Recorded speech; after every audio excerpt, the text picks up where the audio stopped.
कुरान की पवित्र आयतों और पैगंबर मोहम्मद सल्लल्लाहु अलैहि वसल्लम की शिक्षाओं में हमें आखिरत के बारे में बताया गया है, इसके अच्छे और बुरे दोनों पहलुओं के बारे में।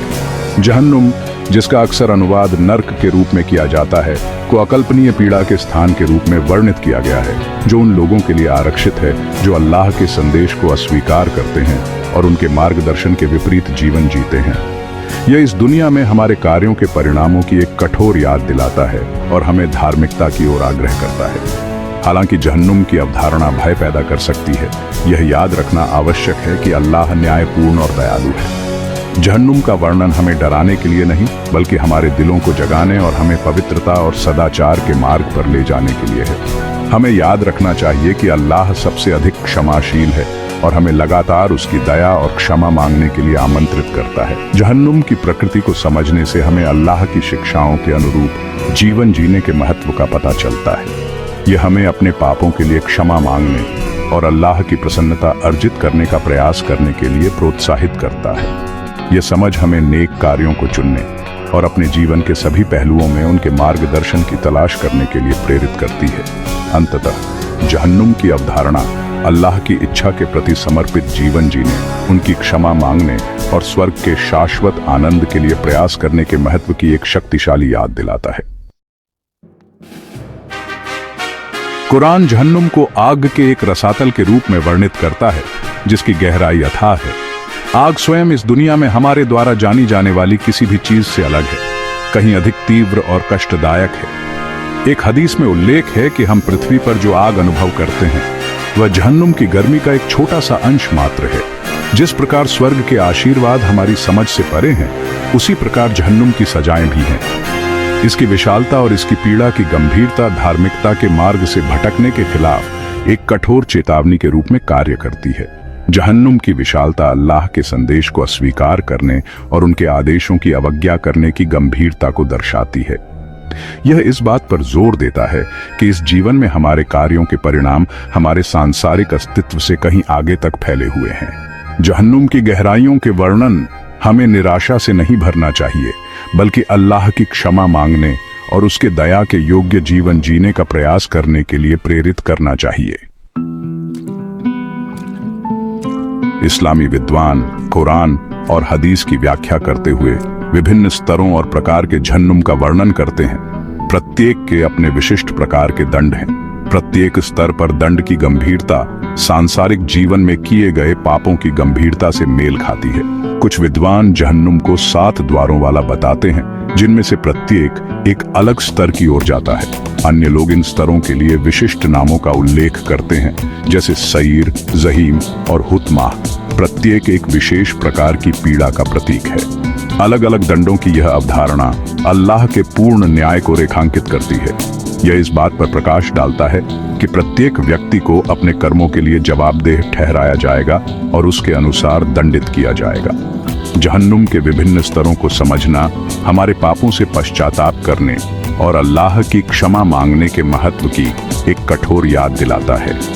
यह हमें धार्मिकता के लिए प्रयास करने और स्वर्ग में जगह अर्जित करने के लिए प्रेरित करता है, जहां हमें हमारे अच्छे कर्मों के लिए सदा के लिए पुरस्कृत किया जाएगा। कुरान जहन्नुम के निवासियों को दिए जाने वाले भोजन की एक विशद तस्वीर पेश करता है। यह भरण पोषण नहीं बल्कि और अधिक कष्ट का स्रोत है। ऐसा ही एक भोजन है झक्कूम, एक कड़वा और दुर्गंध वाला पेड़ जो जहन्नुम की तली से उगता है। इसके फल को शैतानों के सिर जैसा बताया गया है, जिसे खाने से बहुत दर्द और घृणा होती है। जहन्नुम में भोजन पोषण के लिए नहीं बल्कि उसके निवासियों की पीड़ा को बढ़ाने के लिए है। यह उस खालीपन और निराशा का प्रतीक है जो अल्लाह के मार्गदर्शन को अस्वीकार करने और पाप के जीवन को चुनने से उत्पन्न होती है। जिस प्रकार स्वर्ग के भोजन को आनंदमय और प्रचुर मात्रा में बताया गया है, उसी प्रकार जहन्नुम का भोजन एक पूर्ण विपरीत के रूप में कार्य करता है, जो अल्लाह की शिक्षाओं के विपरीत जीवन चुनने के परिणामों को उजागर करता है। भाग 5 झक्कूम का वृक्ष, एक कड़वा फल। कुरान में विशेष रूप से झक्कूम के पेड़ का उल्लेख जहन्नुम के निवासियों के लिए एक भयानक भोजन स्रोत के रूप में किया गया है। इसके फल को कांटेदार और प्रतिकूल बताया गया है। जिसे निगलने पर और अधिक दर्द और पीड़ा होती है। कुरान झकूम को पापियों के भोजन के रूप में वर्णित करता है। इस बात पर जोर देता है कि यह उन लोगों के लिए एक सजा है जिन्होंने अल्लाह के मार्गदर्शन को अस्वीकार कर दिया और अपनी इच्छाओं का पालन करना चुना। झक्कूम का वृक्ष पाप और अवज्ञा के परिणामों के शक्तिशाली प्रतीक के रूप में कार्य करता है। इसकी प्रतिकूल प्रकृति और इससे होने वाली पीड़ा स्वर्ग के पुरस्कारों और जहन्नुम की सजाओं के बीच भारी अंतर को उजागर करती है। झकूम का वर्णन हमारे लिए अल्लाह की शरण लेने और एक ऐसा जीवन जीने का प्रयास करने की याद दिलाता है जो उसे प्रसन्न करे, जिससे हमें स्वर्ग में जगह मिले, जहां हम प्रचुर और स्वादिष्ट प्रावधानों से धन्य होंगे।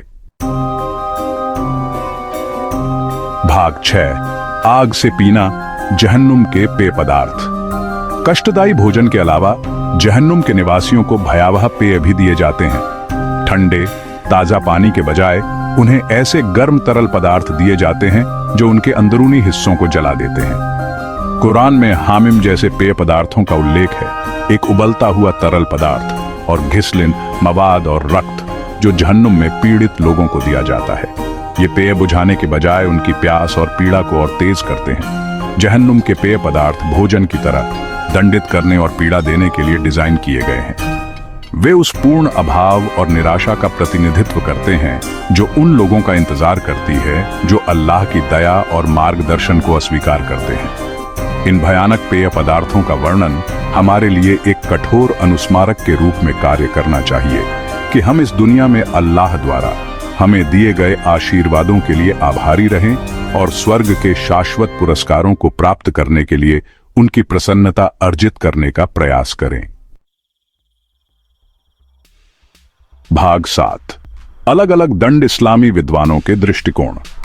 इस्लामी विद्वान कुरान और हदीस की व्याख्या करते हुए इस बात पर जोर देते हैं कि जहन्नुम में दंड मनमाना नहीं है, बल्कि प्रत्येक व्यक्ति द्वारा किए गए विशिष्ट पापों के अनुरूप है। सांसारिक जीवन में उनके कार्यों की गंभीरता के आधार पर पीड़ा की गंभीरता और प्रकृति अलग अलग होती है। इब्न कथीर जैसे कुछ विद्वानों ने धार्मिक ग्रंथों की अपनी व्याख्याओं के आधार पर पापों और जहन्नुम में उनके अनुरूप दंडों को वर्गीकृत किया है। उदाहरण के लिए, जो लोग अभिमानी थे और अल्लाह के सामने झुकने से इनकार करते थे, उन्हें उन लोगों की तुलना में अधिक गंभीर और अपमानजनक सजा का सामना करना पड़ सकता है जिन्होंने कम पाप किए थे। अलग अलग दंडों की यह अवधारणा अल्लाह के पूर्ण न्याय और दया को रेखांकित करती है। यह इस बात पर प्रकाश डालता है कि वह किसी को भी उसके योग्य से अधिक दंड नहीं देता है और उसकी दया सभी चीजों को शामिल करती है। अनुरूप दंड की अवधारणा को समझना हमारे लिए अपने पापों, बड़े या छोटे, के लिए अल्लाह की क्षमा मांगने और धार्मिकता और पवित्रता के जीवन जीने का प्रयास करने की याद दिलाता है। भाग 8। जहन्नुम पर चिंतन, अल्लाह की दया की तलाश के लिए एक पुकार। जहन्नुम का वर्णन, जबकि भयावह है, हमारे दिलों को निराशा से नहीं भरना चाहिए। इसके बजाय उन्हें अल्लाह के न्याय और दया की एक शक्तिशाली याद दिलाता है। वे कार्रवाई के लिए एक आह्वान है जो हमें अपने जीवन पर चिंतन करने और सच्चे पश्चाताप के साथ अल्लाह की ओर मुड़ने का आग्रह करते हैं। अल्लाह ने अपनी असीम दया में हमें आग से निकलने का रास्ता प्रदान किया है। सच्चा पश्चाताप और उनकी क्षमा मांगना।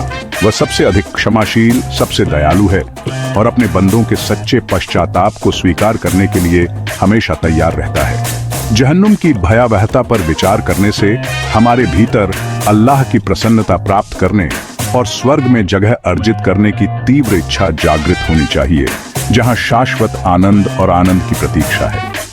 यह हमें अपने बुरे कामों की भरपाई करने और अपना जीवन उसकी पूजा और उसकी आज्ञा मानने के लिए समर्पित करने के लिए प्रेरित करे। भाग 9।